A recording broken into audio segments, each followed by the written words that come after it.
everyone, welcome back to my channel, or welcome to my channel if you're just now tuning in for this video. My name is Lacey and today we will be comparing episode 6 of the Percy Jackson TV series to book 1, The Lightning Thief. We have a lot of ground to cover, so let's get started. Episode 6, we take a zebra to Vegas. In the last video, I said that the Tunnel of Love scene was the biggest change from the book to the TV show, but then episode 6 comes along and takes that spot immediately. In the book, we pick up in about the middle of chapter 16 when the three of them get on the truck and they help take care of some of the animals, and then afterwards they have a conversation. They talk about Talia and they talk about Grover's regret for having lost her and about how Annabeth tried to go live with her dad for a little bit a couple of years ago after he apologized for how he treated her. Then they all go to sleep, which is when Percy overhears a conversation between Hades and the Lightning Thief in his dreams. However, in the show, the episode begins with Percy dreaming and eavesdropping on Hades and the Lightning Thief, and he wakes up, but he doesn't say anything about his dreams. Then we get the three of them trying to message Chiron back at camp, but we get Luke instead. And since this conversation comes later in the episode than it does in the book, what they talk about is certainly different. While they're talking to Luke over Iris messaging, Percy tells Luke that they know who stole the lightning bolt.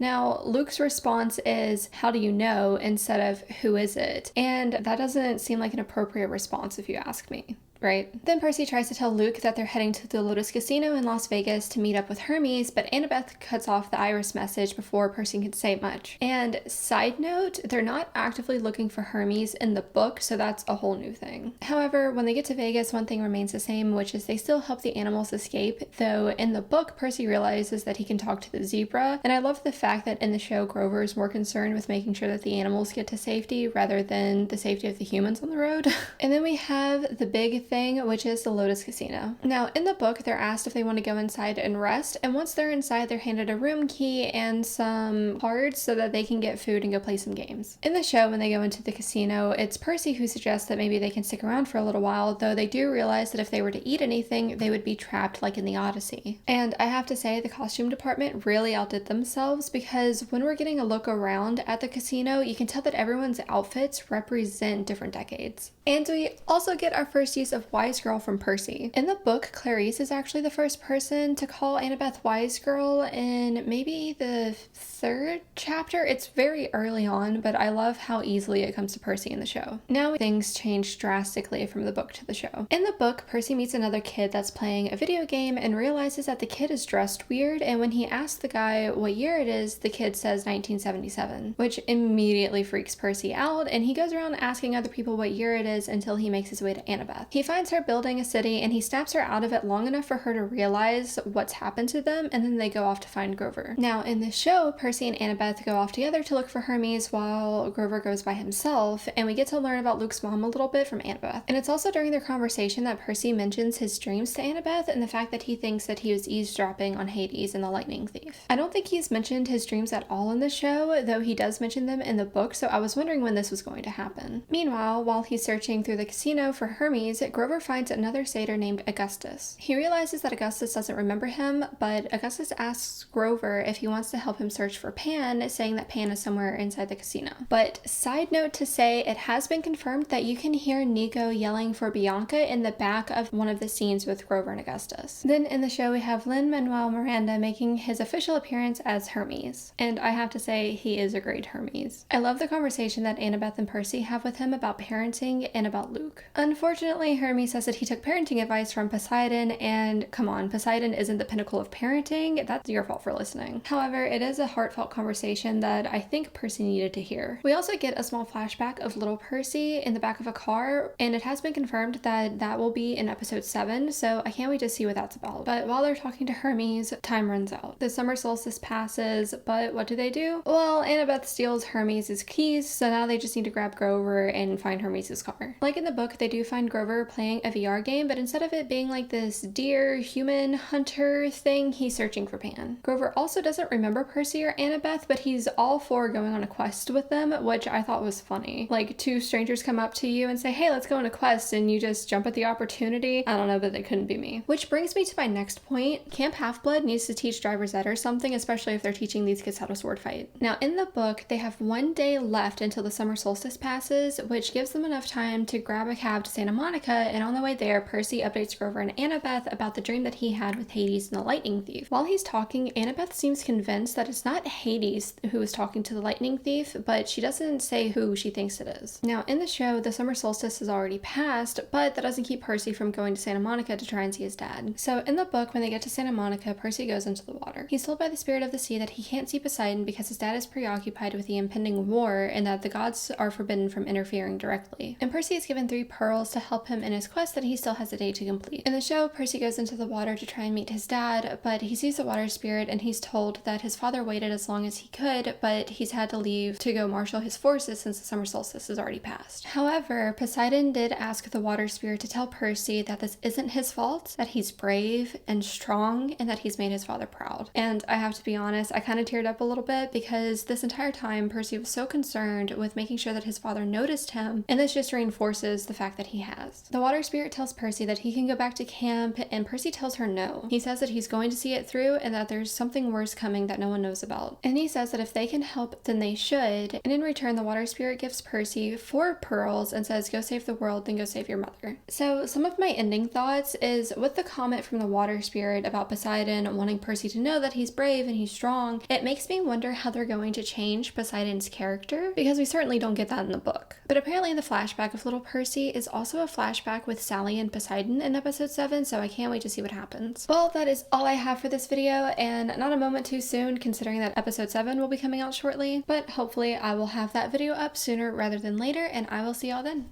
Bye!